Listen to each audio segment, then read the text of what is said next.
नमस्कार दर्शकों, आपके साथ मैं हूं विवेक शर्मा और आप देख रहे हैं उत्तर बंगाल एवं सिक्किम का 24/7 television news channel SK live. उत्तर बंगाल में भारी बारिश की संभावना। जलपाईगुड़ी केंद्रीय मौसम विभाग की ओर से उत्तर बंगाल में भारी बारिश की संभावना जताई गई है। मौसम विभाग के अधिकारियों के अनुसार अगले 24 घंटे के भीतर उत्तर बंगाल के सभी जिलों में भारी बारिश होगी। मौसम वैज्ञानिक रणेंद्र सरकार ने बताया, राजस्थान के बीकानेर से बंगाल की खाड़ी तक बने निम्न दबाव की वजह से हिमालय व उसके आसपास के इलाकों में भारी बारिश होगी। मुख्य रूप से जलपाईगुड़ी, अलीपुरद्वार, कोचबिहार, दार्जिलिंग समेत उत्तर व दक्षिण दिनाजपुर में भारी बारिश होगी। बीकानेर থেকে নর্থ ইস্ট বে অফ বেঙ্গল পর্যন্ত আছে, তারপর আরেকটা ট্রাপ সাব হিমালয়ান ওয়েস্ট বেঙ্গলের উপরে আছে। এই দুয়ের জেরে প্রচুর পরিমাণ জলীয় উৎস চারিদিক থেকে ঢুকছে। ঢোকার দরুন আমাদের নর্থ বেঙ্গলের 5টা ডিস্ট্রিক্টেই আমাদের এখানে বজ্র বিদ্যুৎ সহ ভারী বৃষ্টিপাতের সম্ভাবনা আছে আগামী 24 ঘন্টা। पश्चिम बंगाल में अल्पसंख्यक समुदाय नहीं है सुरक्षित। भाजपा अल्पसंख्यक मोर्चा के राज्य सभापति अली हुसैन ने तृणमूल कांग्रेस पर बोला हमला। कहा 40 लाख युवाओं को किया गया अल्पसंख्यक सेल में शामिल। भारतीय जनता पार्टी अल्पसंख्यक मोर्चा के राज्य सभापति अली हुसैन 5 दिवसीय उत्तर बंगाल दौरे पर है। इस बीच इस्लामपुर के गीता भवन में आज उन्होंने एक पत्रकार सम्मेलन बुलाया था। इस सम्मेलन में उन्होंने तृणमूल कांग्रेस की नीतियों पर जमकर हमला बोला। उन्होंने कहा कि तृणमूल कांग्रेस के राज्य में अल्पसंख्यक सुरक्षित नहीं है। इस्लामपुर के दाड़ीभीट हाई स्कूल में विद्यार्थियों की मौत के मामले को लेकर सरकार को घेरा गया। उन्होंने कहा कि राज्य में अत्याचार और भ्रष्टाचार लगातार बढ़ता जा रहा है। बीजेपी कर्मियों पर लगातार हमले हो रहे हैं, लेकिन अब जनता ज्यादा दिन सरकार को बर्दाश्त नहीं कर सकती है। उन्होंने बताया कि पश्चिम बंगाल में 40 लाख युवाओं को आगामी दिसंबर तक अल्पसंख्यक मोर्चा सेल में शामिल किया जाएगा। उत्तर दिनाजपुर जिले में 40,000 युवकों को शामिल करने का लक्ष्य रखा गया है। उल्लेखनीय है कि आज काफी संख्या में तृणमूल कांग्रेस के समर्थक पार्टी छोड़कर भाजपा में शामिल हुए। उन सभी को अली हुसैन ने पार्टी का झंडा प्रदान कर स्वागत किया।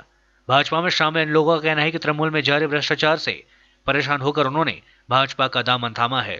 ভারতীয় জনতা পার্টির সংখ্যালঘু মোর্চার পক্ষ থেকে আজ 22 সেপ্টেম্বর আজকের ইসলামপুরে সংখ্যালঘু মোর্চার জেলা কমিটির ডাকে আমরা একটি সংবর্ধনা সভা এবং যোগদান সভার আয়োজন করেছি।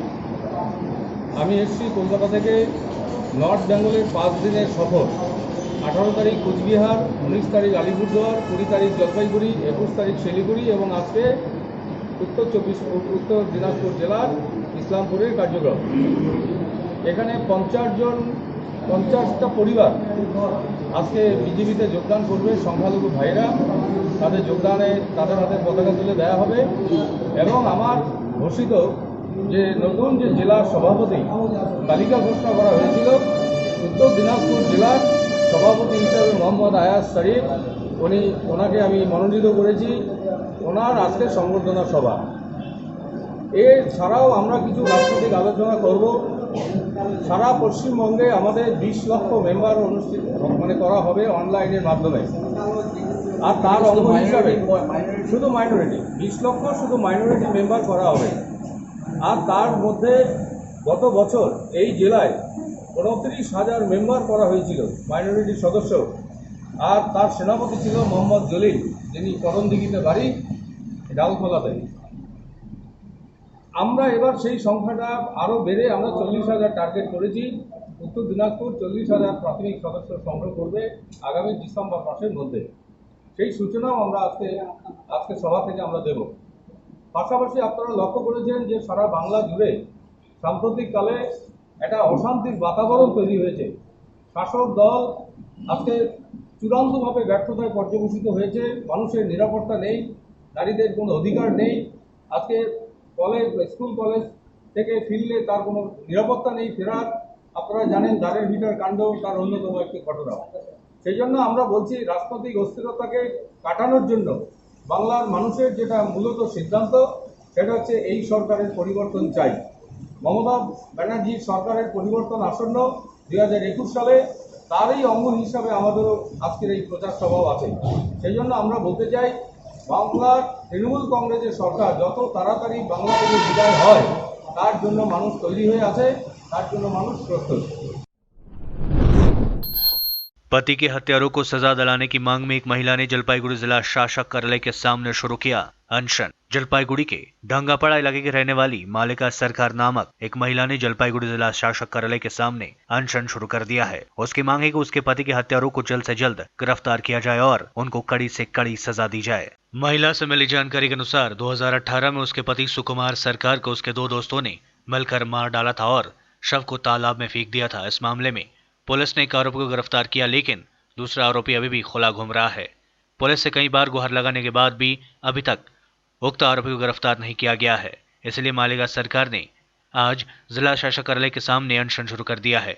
उसका कहना है कि जब तक आरोपियों की गिरफ्तारी नहीं की जाती है तब तक उनका अनशन जारी रहेगा।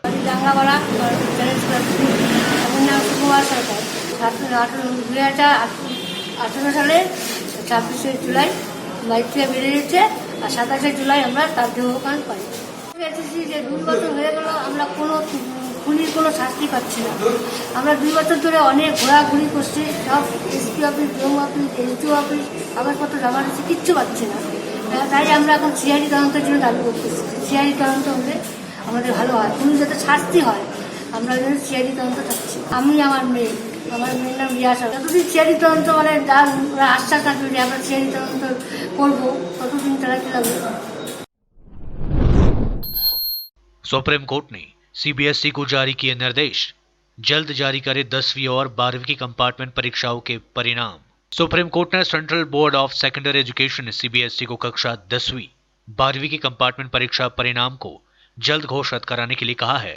कोर्ट ने यह फैसला कंपार्टमेंटल परीक्षा और परिणाम की घोषणा होने वाली देरी की वजह से नए सत्र में प्रवेश के लिए समय सीमा बढ़ाने की याचिका पर सुनवाई के दौरान सुनाया है। सुप्रीम कोर्ट ने सीबीएसई से कहा, बोर्ड जल्द से जल्द कंपार्टमेंट परीक्षाओं के नतीजे घोषित करने की कोशिश करे। इसके अलावा कोर्ट ने कहा कि विश्वविद्यालय अनुदान आयोग यूजीसी से कहा है कि कंपार्टमेंट परीक्षा में सफल होने वाले छात्रों को कॉलेज में प्रवेश दिलाने में बोर्ड के साथ मिलकर काम करने को कहा है। कोर्ट ने कहा है कि सीबीएसई और यूजीसी दोनों ही मिलकर फिलहाल शैक्षिक वर्ष में कॉलेजों में प्रवेश पाने वाले छात्रों को कॉलेजों में प्रवेश सुनिश्चित कराने के लिए साथ मिलकर काम करना चाहिए। कंपार्टमेंट परीक्षा में शामिल होने वाले 2 लाख स्टूडेंट्स के करियर में कोई बाधा न आनी चाहिए। सभी छात्र छात्राओं को कॉलेज में दाखिला मिलना चाहिए। सुप्रीम कोर्ट ने यूजीसी को 24 सितंबर तक शैक्षिक कैलेंडर जारी नहीं करने को कहा है। कोर्ट ने यह भी कहा है कि कंपार्टमेंटल परीक्षा में लगभग 2 लाख छात्र उपस्थित हुए हैं। यह कोई छोटी संख्या नहीं है। यह एक एक्सेप्शनल ईयर है और हमें मिलकर एक समाधान निकालना होगा। इस संबंध में कोर्ट में 2 याचिकाएं दायर हुई थी। इनमें पहले अनिका सांवेदी और शिवम कुमार की है। पहली याचिका में कहा गया था कि कोविड-19 संक्रमण के बढ़ते मामलों को देखते हुए कंपार्टमेंट की परीक्षा स्थगित कर दी जानी चाहिए। वहीं दूसरी याचिका में कहा गया था कि कंपार्टमेंट परीक्षा का रिजल्ट में देरी होने की वजह से किसी भी छात्र का भविष्य प्रभावित ना हो। वहीं बता दें कि कोर्ट ने फिलहाल मामला 24 सितंबर तक टाल दिया है। कृषि बिल के खिलाफ मालदा में युवा तृणमूल कांग्रेस का विरोध प्रदर्शन।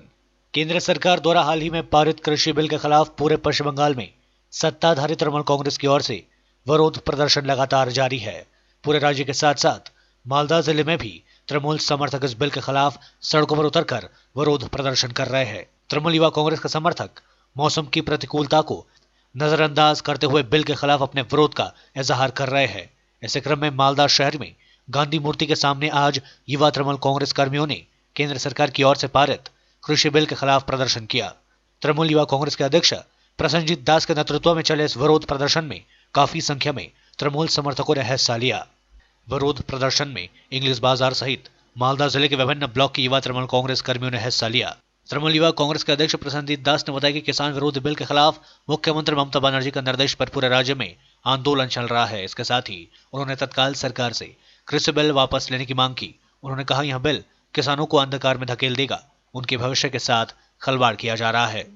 सरकार बीजेपी सरकार नरेंद्र मोदी सरकार যেভাবে কৃষকদেরকে নিধন করার চেষ্টা করছে, কৃষকদেরকে যে কৃষি বিল নিয়ে আসার ফলে কৃষকরা আত্মহত্যার পথ বেছে নিচ্ছে, এর প্রতিবাদে আমরা আজকে গান্ধী মূর্তির পাদদেশে তৃণমূল যুব কংগ্রেসের পক্ষ থেকে আমরা আজকে অবস্থান বিক্ষোভ করছি। আপনারা দেখছেন চাষি ভাই, কৃষক ভাইরা তারাও আমাদের এই আন্দোলনে সামিল হয়েছেন। আমাদের নেত্রী সর্বদা মানুষের জন্য লড়াই করেন, মেহনতি মানুষ, কৃষক সমাজ, মজদুর ভাইদের জন্য লড়াই করেন। আমরা নেত্রীর সেই আন্দোলন, নেত্রীর সেই প্রতিবাদ মানুষের কাছে ছড়িয়ে দিচ্ছি। যে বিজেপি সরকার কৃষকদের আত্মহত্যা করতে বাধ্য করছে, আমরা অবস্থান বিক্ষোভ আন্দোলন প্রতিবাদের মধ্য থেকে আমরা জনগণকে সাথে নিয়ে এই বিজেপি বিরোধী যে সরকার মানুষের বিরোধী, তার বিরুদ্ধে আমাদের আন্দোলন আমরা শুরু করছি। सड़क हादसे में स्कूटी सवार की मौत। अलीपुरद्वार जिले में मंगलवार सुबह 31 नंबर राष्ट्रीय राजमार्ग पर हांसीमारा वामिन छोड़ा इलाके में सड़क हादसे में एक व्यक्ति की मौत हो गई। पुलिस सूत्र के अनुसार आज सुबह बैरपाड़ा इलाके के निवासी मोहम्मद एकरुमल स्कूटी से अलीपुरद्वार की ओर जा रहा था। इस दौरान वामिन छोड़ा इलाके में राष्ट्रीय राजमार्ग पर उसकी स्कूटी अनियंत्रित होकर पलट गई और घटनास्थल पर ही उसकी मृत्यु हो गई। हांसीमारा आउटपोस्ट की पुलिस मौके पर पहुंचकर शव को अपने कब्जे में लेकर पोस्टमार्टम के लिए उसे अलीपुरद्वार जिला अस्पताल भेजकर घटना की जांच शुरू कर दी है। घटना के बाद राष्ट्रीय राजमार्ग कुछ देर तक बाधित रहा। तीस्ता सिंचाई परियोजना के लिए अपनी जमीन देने वाले भूमिहीन किसानों को मिलेगी सरकारी नौकरी। राजगंज के विधायक खगेश्वर रॉय ने दी जानकारी। तीस्ता सिंचाई परियोजना के लिए अपनी जमीन देने वाले करीब 600 लोग सरकारी नौकरी की मांग में काफी लंबे अरसे से आंदोलन करते आ रहे हैं। इन लोगों के द्वारा एक लैंड लूजर कमेटी का भी गठन किया गया है और इस कमेटी के नेतृत्व में लगातार वे विभिन्न जगहों में धरना प्रदर्शन के साथ ही अनशन भी कर चुके हैं, लेकिन अभी तक इन लोगों की मांगें पूरी नहीं होती दिख रही थी। लेकिन अब इन लोगों को वन विभाग और सिंचाई विभाग में सरकारी नौकरी प्रदान की जाएगी। यह जानकारी आज राजगंज के विधायक तथा तृणमूल कांग्रेस जलपाईगुड़ी के चेयरमैन खगेश्वर रॉय ने दी है। आज वहां इन सदस्यों को लेकर जिला शासक से मिले और जिला शासक से मिलने के बाद उन्होंने बताया कि सभी लोगों को एक साथ नौकरी देना संभव नहीं है, लेकिन जिन लोगों ने सरकारी योजना के लिए जमीन दिया है उनको एक एक करके वन विभाग और सिंचाई विभाग में नौकरी दी जाएगी। इस खबर के बाद से अपनी जमीन देने वाले लोग काफी खुश हैं और उनकी उम्मीद जगी है कि अब उनकी मांगें पूरी हो जाएगी। আজকে আমরা ডিএম অফিসে আসছি। আমাদের যে রাজগঞ্জের বিধায়ক খগেশ্বর বাবু এবং জেলা টিএমসির চেয়ারম্যান উনি আমাদের বিষয়টা নিয়ে আসছে ডিএম সাহেবের কাছে, যে উনি আমাদের পাশে আছে। এইটা আমাদের অশেষ ধন্যবাদ যে অনশনে ওরা উঠাইছিল এবং আমাদের জন্য দৌড়াদৌড়ি করতেছে উনি।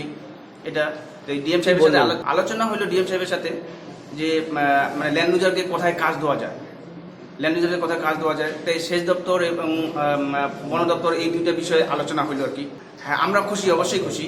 এবং আজকে ডিএম সাহেব যেটা বললেন, এর আগে ইরিগেশন দপ্তর একটা চিঠি করার কথা ছিল, সেই চিঠিটা এখন করেনি। হ্যাঁ, আজকে বললো যে ইমিডিয়েট ইরিগেশন দপ্তরে চিঠি করবে, প্লাস যে এই যে বন সহায়ক যেটা নেবে, হ্যাঁ সেখানে বনমন্ত্রীর সঙ্গে আমি কথা বললাম আর কি।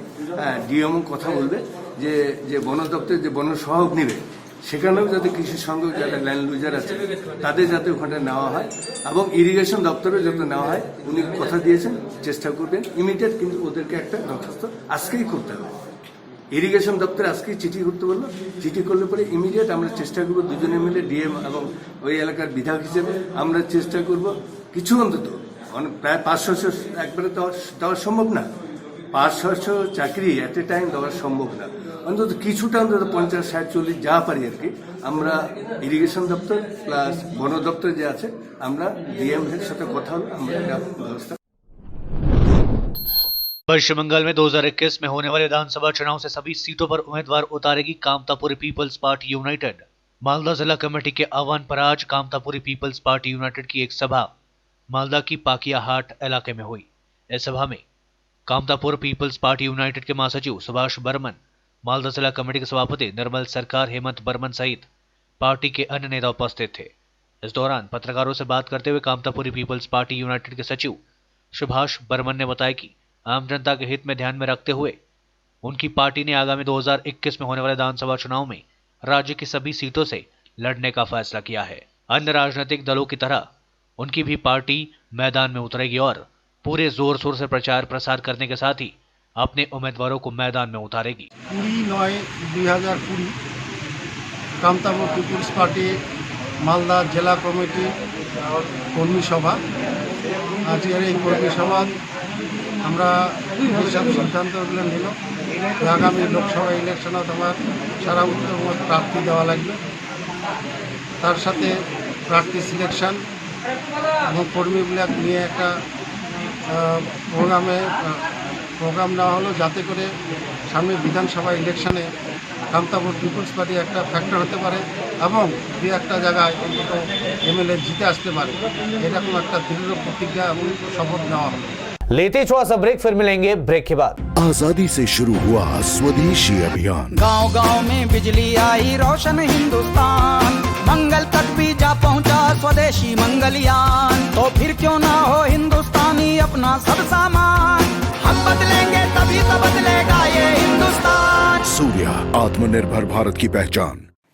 अपने सपनों को संजोने के लिए ओम डेवलपर्स लेके आए हैं Shri Shyam farm house villa, जिसकी पहली फेज के सभी प्लॉट्स बिक चुकी हैं और दूसरे फेज की बुकिंग और रजिस्ट्रेशन है चालू।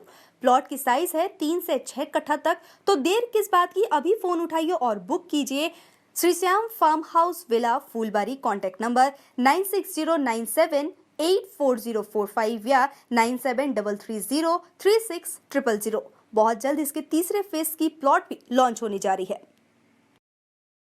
रेडीमेड की होलसेल दुकान जहां मिली सारा सामान, राजधानी गारमेंट्स है जिसका नाम। बच्चों से लेकर बड़ों तक लेडीज और जेंट्स के रेडीमेड कपड़ों के थोक विक्रेता।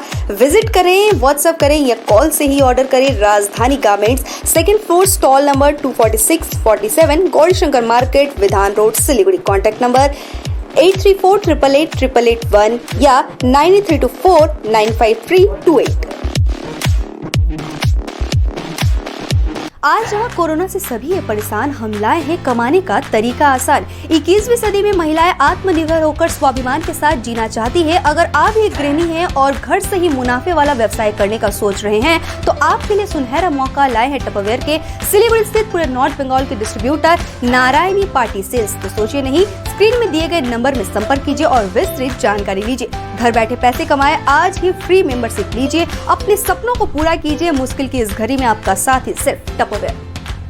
के लिए एसके लाइव ही बेस्ट ऑप्शन है। एसके लाइव का इस क्षेत्र में 24 घंटा टेलीविजन, एंड्रॉइड ऐप और वेबसाइट पर प्रसारण होता है। सोशल मीडिया पर भी हम उपलब्ध हैं। हमारी व्यूवरशिप 9 लाख से अधिक है। सिक्किम, हैथवे और NXT डिजिटल पर, दार्जिलिंग और कालिम्पोंग में दोनों हैथवे और CCN सेटअप बॉक्स पर, क्लामपुर से लेके मैनागुड़ी हैथवे पर, सिटी केबल पर सिलीगुड़ी और आसपास, नक्सलबाड़ी से पानी टंकी तक NXT डिजिटल में। तो सोचिए नहीं, कॉल करें 7908554308। ब्रेक के बाद आपका फिर से स्वागत है। बढ़ते हैं खबरों की तरफ। मंत्री ने नदी घाट के निर्माण कार्य किया शुभारंभ। राज्य के उत्तर बंगाल विकास मंत्री रविंद्रनाथ घोष ने मंगलवार को कूच बिहार के बाबूरहाट संलग्न नदी घाट बनाने का कार्य का शुभारंभ किया। इस कार्य के उन्होंने अपने विधायक कोष से 12,57,000 रुपए आवंटित किए हैं। आज रिमझिम बारिश के बीच मंत्री ने नदी घाट बनाने का काम का शुभारंभ किया। इसके साथ उन्होंने कहा कि घाट तैयार होने पर यहां पूजा के बाद प्रतिमा विसर्जन व अन्य धार्मिक कार्यक्रमों के दौरान किसी तरह की कोई परेशानी नहीं होगी। इसके साथ उन्होंने नदी घाट पर सोलर लाइट लगाए जाने का भी ऐलान किया। গুড়িয়াটি 1 নম্বর অঞ্চলের বাবুরহাটের সাথে যে দুর্গাপূজা বিসর্জনের ঘাট, এই ঘাটটা পাকা ঘাটে তারপরে সুন্দর করে দেওয়ার দাবি বহু বছরেই ছিল। তো আমরা এই এলাকার মানুষের দাবির প্রতি সম্মান জানাই আমার বিধায়ক কোথার টাকায় 12 লক্ষ 12,57,730 টাকা খরচ করে আমরা এই সুন্দর একটা ঘাট তৈরি করব এবং 4টে সোলার লাইটও লাগিয়ে দেব। কারণ যাতে পুজোর সময় যখন প্রতিমা বিসর্জন হবে তখন যাতে লাইটটা থাকে, অটোমেটিক लाइट থাকে। फालाकट्टा में करोड़ों की लागत से बनेगी कई सड़कें, एडीएम ने किया ऐलान। फालाकट्टा ब्लॉक की 2 ग्राम पंचायत, फालाकट्टा 2 नंबर ग्राम पंचायत व गोयाब नगर ग्राम पंचायत के कई सड़कों के निर्माण की घोषणा अतिरिक्त जिला शासक इंद्रजीत तालुकदार की ओर से की गई है। मंगलवार को एक कार्यक्रम में अतिरिक्त जिला शासक इंद्रजीत तालुकदार ने इन परियोजनाओं का ऐलान किया। इस अवसर पर राज्य के पुनर्वास दफ्तर की सलाहकार मंडली के चेयरमैन मृदुल गोस्वामी, बीडीओ सुप्रीत मजुमदार, पंचायत समिति के अध्यक्ष सुरेश लाल प्रधान समेत अन्य गणमान्य व्यक्ति व प्रशासनिक अधिकारियों की उपस्थिति रही थी। जानकारी के अनुसार फलाकट्टा 2 नंबर ग्राम पंचायत के 1,66,50,000 रुपए की लागत से 37 सड़कें बनाई जाएंगी। वहीं गोयाब नगर ग्राम पंचायत इलाके में 58.5 लाख रुपए की लागत से 13 नई सड़कों का निर्माण किया जाएगा। इन सड़कों का निर्माण NRIGS परियोजना के अधीन होगा। তো আমরা অ্যাকশন প্ল্যানই প্রথমে দিয়েছিলাম, যাই হোক অ্যাকশন প্ল্যান পরে কোনোভাবে ক্যান্সেল হয়ে যায়, তারপরে আমরা সাপ্লিমেন্টারি পাঠাই, সেটাও অনেক কাঠখড় রয়েছে, কারণ ডিএমকে স্যারকে বলে তারপর আমরা এই অ্যাকশন প্ল্যান পাস করিয়েছি। তারা আমাদের বিডিও সাহেব এই ব্যাপারে আমাদের পুরোপুরি সহযোগিতা করেছে। যেটা করেছে বিডিও সাহেব, সত্যি আজকে আমি খুব খুব বলতে ইচ্ছে করছে যে ওনার সহযোগিতার জন্য হয়তো আমরা এবছর NRGS এর এতগুলো কাজ পেলাম। তা আজকে আমাদের পঞ্চায়েতের এই বছর যে কাজ করার ইয়েটা সেটা হয়তো নষ্ট হয়ে গেছিলো, নতুন করে আমরা এই কাজটা পাওয়াতে আমাদের প্রত্যেকটা মেম্বার, সদস্য এবং অফিস স্টাফ প্রত্যেকেই খুশি যে আমরা এবছর NRGS এর এতগুলো রাস্তা বা কারবার বা ড্রেন করতে পারবো। কতদিনের মধ্যে শেষ হবে, টার্গেট কি আছে?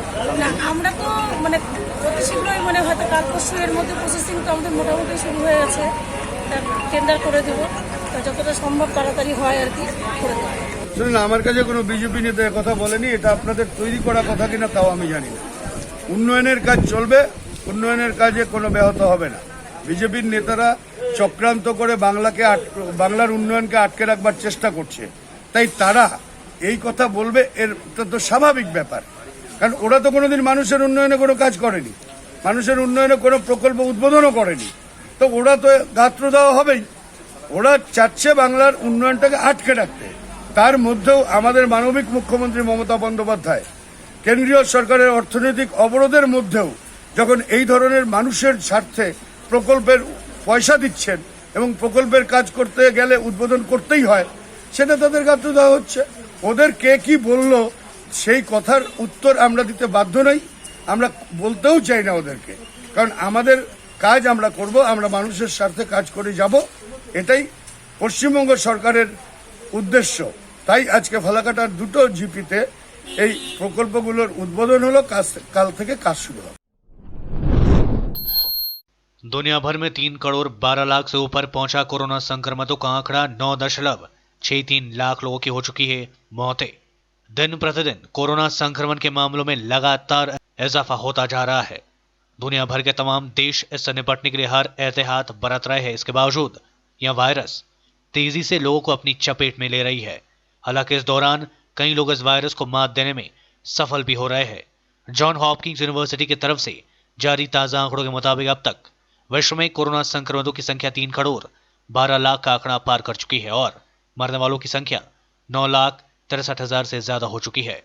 यूनिवर्सिटी के centre for system science and engineering के द्वारा ताजा आंकड़ों के मुताबिक दुनिया भर में संक्रमितों की संख्या 3 करोड़ 12,19,075 हो गई है और मरने वालों का आंकड़ा 9,63,000 तक पहुंच चुका है।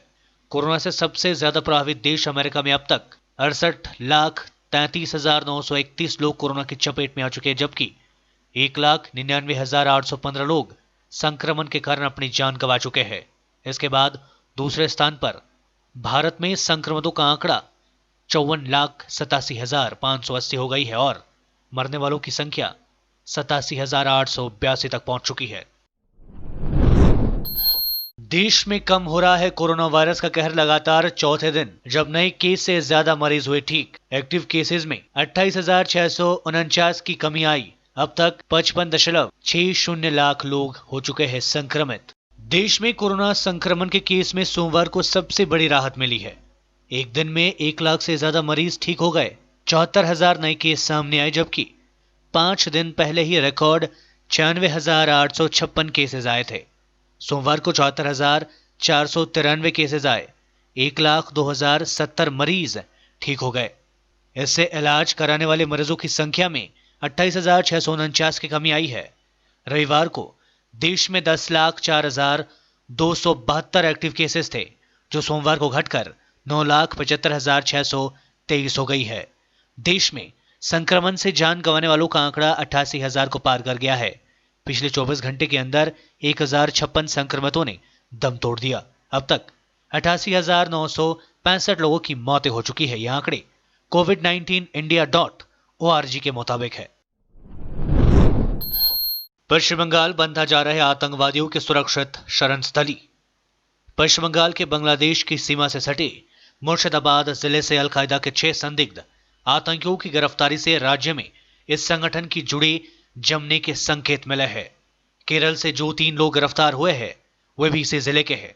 राष्ट्रीय जांच एजेंसी एनआईए के अधिकारियों के दावे पर भरोसा करे तो ये संदिग्ध आतंकी बंगाल में बैठकर दिल्ली समेत देश के कई हिस्सों में धमाके की योजना बना रहे थे। इनको पाकिस्तान में बैठे लोगों से निर्देश मिल रहे थे। पाकिस्तान से बड़े पैमाने पर हथियार ड्रोन के जरिए कश्मीर घाटी में पहुंचाने की भी योजना की गई थी, लेकिन कोरोना और लंबे लॉकडाउन की वजह से इन योजनाओं को टाल दिया गया था।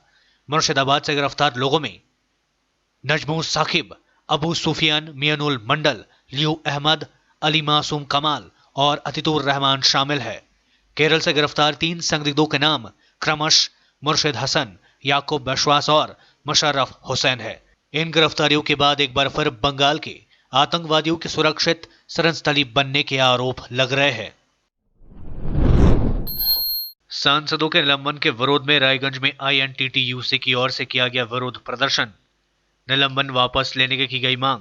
राज्यसभा में कृषि विधेयकों के खिलाफ विरोध प्रदर्शन के दौरान हंगामा करने के विरोध में राज्यसभा के सभापति वेंकैया नायडू ने 8 सांसदों को निलंबित कर दिया है। ये सभी सांसद रात से ही धरने पर बैठे हुए हैं। इसमें से पश्चिम बंगाल के 2 सांसद दोला सेन और डेरेक ओब्रायन भी शामिल है। सांसदों के निलंबन के विरोध में पूरे पश्चिम बंगाल में विरोध प्रदर्शन हो रहा है। रायगंज में भी इसको लेकर काफी विरोध शुरू हो गया है। तृणमूल कांग्रेस के श्रमिक संगठन INTTUC की ओर से सोमवार शाम को रायगंज स्थित उत्तर बंगाल राष्ट्रीय परिवहन निगम डिपो के सामने एक धिक्कार सभा का आयोजन किया गया। इस सभा में सभी सांसदों का निलंबन वापस लेने और कृषि बिल रद्द करने की मांग की गई। আজকে আমরা কর্মসূচি করেছি। আমরা শ্রমিক সংগঠন INTTUC পক্ষ থেকে, রাইভার্সান তৃণমূল শ্রমিক পক্ষ থেকে রায়গঞ্জের এমবিএসটিসির সামনে আমরা দাঁড়িয়েছি। প্রতিবাদের সবাই নামতে বাধ্য হয়েছি কারণে যে বিগত দিন থেকে আমরা দেখতে পাচ্ছি যবে থেকে মোদী সরকার দেশের রাজত্বের দায়িত্ব নিয়েছে সেদিন থেকে তিনি একটার পর একটা জনবিরোধী নীতিতে নিয়ে যাচ্ছে। আজকে যে কৃষি বিল নিয়ে আসা হয়েছে সেই কৃষি বিলে যখন বিরোধিতা করতে গেল 8 জন সাংসদ, তার মধ্যে তৃণমূল কংগ্রেসের 2 জন সাংসদকে তারা সাসপেন্ড করে দিল যাতে আগামী দিন তাদের কন্ট্রোল করে দেওয়া যায়। এই কন্ট্রোলের বিরুদ্ধে আমরা আজকে দাঁড়িয়ে আছি। অবিলম্বে আমাদের নেত্রী দোলা সেনের সাসপেনশন প্রত্যাহার করতে হবে, ডেরেক ওব্রায়েনের সাসপেনশন প্রত্যাহার করতে হবে। এই দাবিতে আমরা আজকে পথে নেমেছি। যদি সাসপেনশন প্রত্যাহার না হয়, গণতন্ত্রকে এইভাবে যদি গলা চিপে মারতে চায় মোদী সরকার, তার বিরুদ্ধে INTTUC এবং তৃণমূল কংগ্রেস আগামী দিনে আরও বৃহত্তরভাবে পথে নামবে মমতা ব্যানার্জির আদর্শে। दालखोला बाईपास निर्माण कार्य धीमा चलने को लेकर उठाए जा रहे हैं कई सवाल। पूछा जा रहा है कि कब खुलेगा यहाँ बाईपास। दालखोला बाईपास का निर्माण कार्य चलने के कारण प्रतिदिन दालखोला में भारी जाम लगता है। राष्ट्रीय राजमार्ग 34 पर जाम के कारण व्यवसायियों और यात्रियों को काफी दिक्कतों का सामना करना पड़ता है। दूसरी तरफ बाईपास के लिए जो समय सीमा निर्धारित की गई थी वह काफी पहले भी समाप्त हो चुकी है, लेकिन जो संस्थान निर्माण कार्य कर रही है उसने अभी तक मात्र 60% ही काम खत्म किया है। ऐसे में व्यवसायियों के द्वारा सवाल पूछे जा रहे हैं कि आखिर यह बाईपास कब तक खुलेगा। बाईपास बंद होने से उन लोगों को काफी नुकसान हो रहा है। जरूरत है कि संबंधित विभाग के अधिकारी मामले में हस्तक्षेप करें। जल्द से जल्द बाईपास निर्माण कार्य को पूरा किया जा सके।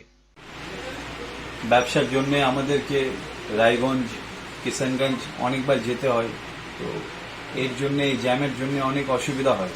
তো বাইপাসের কাজটা তাড়াতাড়ি হচ্ছে, মানে শেষ হতেও আসছে। যত তাড়াতাড়ি হয়ে গেলে আমাদের সুবিধা হবে আর আমাদের ভালো হবে, তাড়াতাড়ি আমাদের বিজনেসটাও গ্রোথ হবে, প্লাস আমাদের যে মানুষদেরকে অসুবিধাটা হচ্ছে সে অসুবিধা থেকে আমরা বেরিয়ে যাব তাড়াতাড়ি। बाईपास की डिमांड बहुत पुरानी डिमांड है और बाईपास नहीं होने के कारण यहाँ पे बहुत जाम लग जाता है, जिसके कारण आसपास के इलाके के जो भी व्यवसायी हैं वो दालकोला नहीं आते हैं। और आप तो देख ही रहे हैं कि अगल बगल में चाहे वो कानकी हो, चाहे वो बाईसी हो, चाहे वो पुनीतिगी हो, यहाँ पे काफ़ी बिजनेस ग्रो कर रहा है, जबकि दालकोला का business day by day down हो रहा है। तो बाईपास के बन जाने के बाद दालकोला का बिजनेस बहुत ग्रो करेगा, यहाँ बाहर के व्यापारी भी आएंगे और मेरी शुभकामनाएं है कि हमारे जो लोकल प्रशासन है इन्होंने काफ़ी बाईपास के पीछे काफ़ी मेहनत की है, जिसके कारण बाईपास अति शीघ्र बन जाएगा और अस्तित्व में आ जाएगा। धन्यवाद। বাইপাস এটা বহুদিনকার প্রশ্ন লোকের মুখে যে বাইপাস কবে হবে। 1979 সালে 1979 তখন বাইপাসের হয়েছিল, নোটিফিকেশন হয়েছিল। 34 বছর বামফ্রন্ট জমি অ্যাকোয়ার করে দেয়নি। জমি অ্যাকোয়ারের জন্য বাইপাসটা আটকে ছিল। কিছু জমি অ্যাকোয়ার করেছিল, তখন জমির দাম খুবই সস্তা ছিল, 500 টাকা বিঘা তখন অ্যাকোয়ার করেছিল। কিন্তু টোটাল জমিটা government of West Bengal acquire করে দিতে পারেনি। পরবর্তীতে প্রিয়রঞ্জন দাসমুন্সী যখন এখান থেকে এমপি হলেন 2006 সালে 72 কোটি টাকা স্যাংশন করিয়ে ন্যাশনাল অথরিটি অফ ইন্ডিয়াকে দিয়ে, উনি টিআর বালু তখন মন্ত্রী, ওনাকে দিয়ে ওপেনিং করালেন। তখন ইতিহাস বামফ্রন্ট সেই মিটিং বয়কট করেছিল। বামফ্রন্ট মিটিংয়ে যায়নি, চেয়ারম্যানও যায়নি, তো এখানকার যে বিধায়ক ছিল সেও আসেনি, জেলা পরিষদের মেম্বার ছিল তারাও আসেনি, কেউ আসেনি। টিআর বালু এসে ওপেনিং করে গেলেন। 1.5 বছর কাজ শুরু হলো, যতটুকু জমি অ্যাকোয়ার করেছিল তার উপরে কাজ শুরু হলো। তখন ডিএম এবং special LA land acquisition officer ওরা বলে হ্যাঁ আমরা অ্যাকোয়ার করে দিচ্ছি, কিন্তু বামফ্রন্টের চাপে তারা জমিটা অ্যাকোয়ার করতে পারেনি। 1.5 বছর পর ঠিকাদার যখন জমি পাচ্ছে না, কাজ করতে পারছে না, তখন সে ছেড়ে দিয়ে চলে যায় এবং আরবিট্রেশন করবে। এই আরবিট্রেশন চলেছে প্রায় 2.5 বছর। 2008 সালে আমি চেয়ারম্যান হই, চেয়ারম্যানে ছুটে যাই বাইপাসের জন্য ডিএম সাহেবের কাছে, যে কি কারণে বাইপাসটা আটকে আছে। কারণ তখনকার যে বাইপাস যে ঠিকা নিয়ে এসো তার প্রজেক্ট ডাইরেক্টরের কাছে কয়েকবার এসেছিল। আমি ডিএম সাহেবের সাথে কথাবার্তা বলে দেখলাম যে জমির জট বামফ্রন্ট খুলতে চাচ্ছে না। তখন স্পেশাল এলএ ছিলেন এখানকার প্রাক্তন এমপি সুব্রত মুখার্জি দাদার মেয়ের জামাই, উনি কোনো মতেই এই জমিগুলো অ্যাকোয়ার করে দেবেন এবং ডিএম সাহেবকে ভয় দেখাচ্ছেন।